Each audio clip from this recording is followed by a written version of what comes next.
natin, alam natin ang guyabano anti-cancer. Kaya nagkakaubusan sa palengke, wala nang mabiling guyabano. Kung meron man, ang mahal.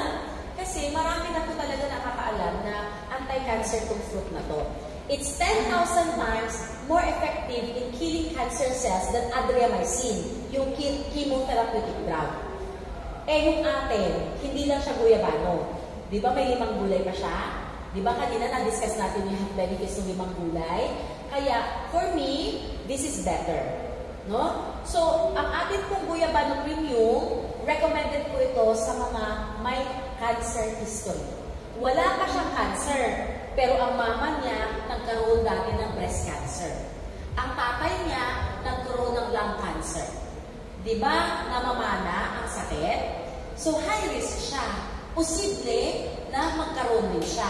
Kaya wala pa man siyang cancer, guyabano premium na dapat ang iniinom niya. Okay? So, ito po, hindi lang anti-cancer, antibacterial rin. Maganda rin po sa ating blood sugar. So, anti-diabetic din siya. Antioxidant, anti-inflammatory. Okay? So, napakaganda po pala nitong ating guyabano fruit.